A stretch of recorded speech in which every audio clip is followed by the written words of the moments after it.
Hey guys, what's going on? This is part 2 of our text on image assignment. So hopefully you guys have your photos picked out and you got some good ones. And now I want to show you how to actually put the text onto them. And that sounds easy, obviously, putting text onto something, and it is. But there's a few things that I want you to consider to sort of maximize the legibility and the impact that your whole final piece will have. All right, so let me get into my slideshow here. Okay, so 3 things that I want you to keep in mind while you're adding your text into your images. All right, placement as in where on the photo you're putting the text. Contrast, so the difference in color between the text itself and the part of the photo that is behind the text. And the size and the boldness or thickness of the actual font that you choose. All right, so let's talk about placement a little bit. This makes a huge difference. A lot of photos, I would even go so far as to say most photos have a good place and a bad place that you could put your text. Okay, so here's an example.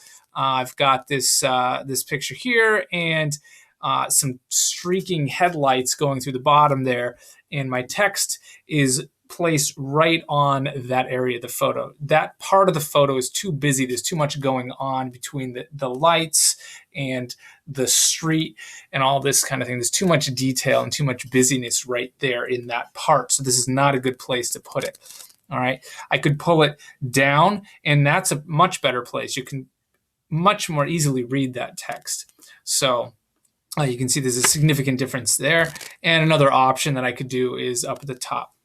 And now contrast is coming into play because the background of the photo is much, much darker up there. We'll talk about that in a second. All right, so, and we talked about this in the last video. Make sure you're picking images. Hopefully you already have your images picked out, but make sure that the images that you're choosing have a plain area. And here's that slide that I showed before. For some reason, the photo on the right wasn't showing up, so now you can actually see it. Okay, so this photo on the left with the croissants, a lot going on. There really isn't a plain area for it, so I'm going to say that's not a good photo for this.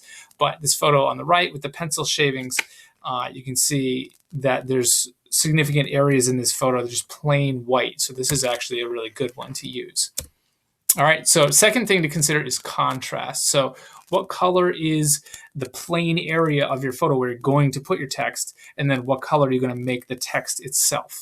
Okay, this can make a huge difference. It might take you a second to even see that there is text in this photo, but you can see in the top right corner, it says "in your own little world."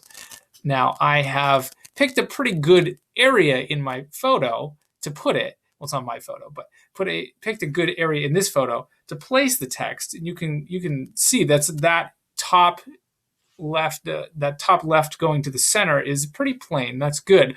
But the color that I chose for my text is horrible. It almost matches that wooden floor perfectly. So you can just barely even see that there's text there.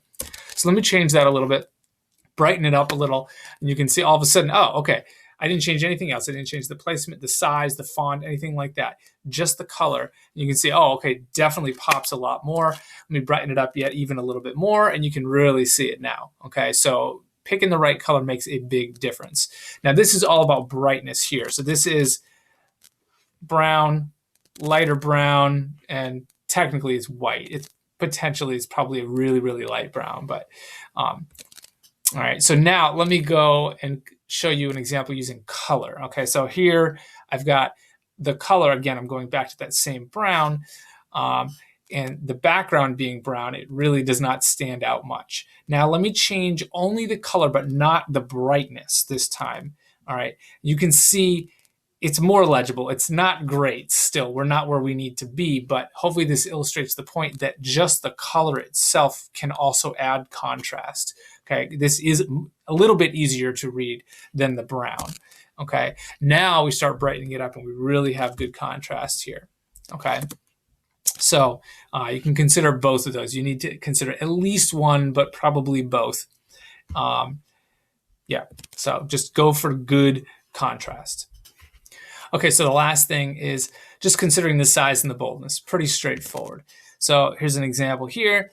This photo, you can slightly see the text. It says standout in the bottom right. Now I've picked a terrible color for this font, but that's intentional because I want to illustrate this point here. Okay, when I make it a little bit bigger, even though it's a bad color, you can see the text a bit easier. Okay, and now let me make it a bolder, thicker font. Now this is not the same font that I just clicked bold on, but I've chosen a font that happens to be bolder by default. And you can see now, of course, my video is covering up the T, but you can see even though the color is a pretty bad color choice, it's actually not too bad as far as legibility. All right, so if I were to bump the brightness up on that, I think we'd be in really good shape here. All right, so picking a bold font, you don't have to necessarily always pick a really thick, bold font, but that is one of the 3 components that can help you out as far as making that text pop. All right, so just to recap, placing the text in a plain, boring, not boring, but a plain, simple, non-detailed area of the photo. That's one. Picking the right color for your text. So having contrast. So if it's a dark area in the photo, make it light. If it's a light area in the photo, make it dark. And then also considering contrasting colors as well.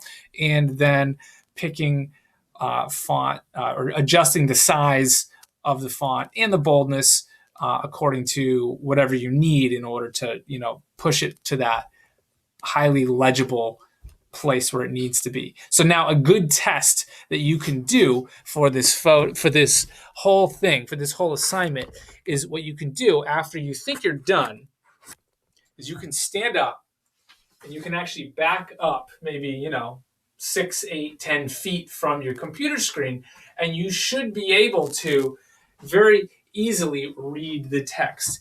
And I will say that normally when I would be teaching this assignment, I would actually tell you to have your neighbor get up and go and see if they can read it, because it's hard to erase from your brain what the text already says. So it's like, it seems readable even sometimes when it's not, because you already know what it says. So a lot of times I will say, oh, go have your neighbor do it. Or I will even sit down at that person's desk, have them go to the back of the room, and I will change the word and see if they can read it then. So if you really want an objective opinion, pull in a family member or something and have them see if they can read it without letting them see it up close first, so they don't know what it says.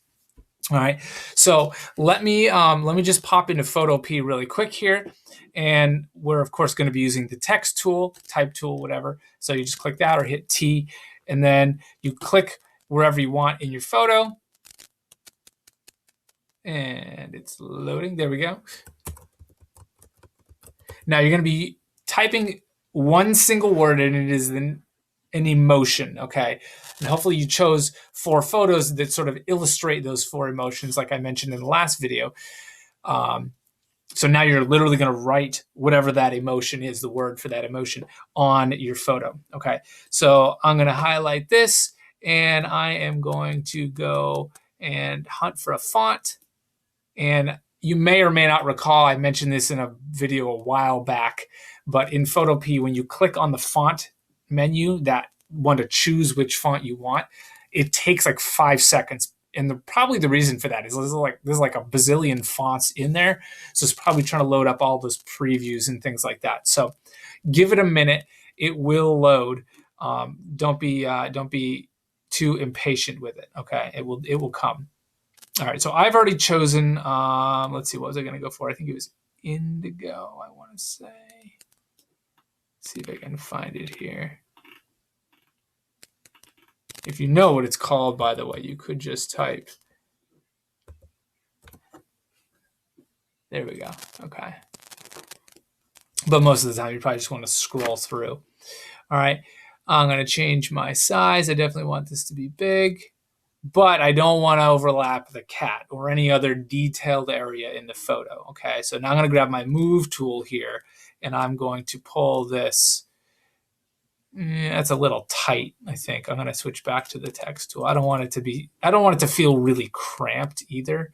So I'm going to give myself a little bit more space. You want it to be large, which really helps with the legibility, obviously, but you also want to give it a little bit of breathing room. Okay. All right. So there we go. And then let me consider my. Okay, so I don't have any bolding options in here. If you choose a font that happens to have some, you might see bold, you might see italic, bold italic, light. Sometimes different fonts have those various options which you can play around with. But this one in particular doesn't have that. I'm fine with that because I think it's a bold enough font as it is. And then, of course, you can change the color right here. Let's see. There we go. It took a second to pop up. Now I want to keep mine pretty dark because I've got a really light background here, but I might go with something like this. And of course, you can't see the color accurately when it's highlighted because it inverts it. Okay, but I think something along those lines is looking pretty good. All right, so there it is. So get your four photos with the text put on there, and turn in your photo PSD files. Okay, and remember they're going to be called E11, last name, first name A, and then B, C, and D. But make sure you put the A, B, C, and D at the end after your name. Okay, and that just helps me with sorting things on my end. All right, so that's it. So get to it and give me a holler if you need any help, and have fun. Have fun with it.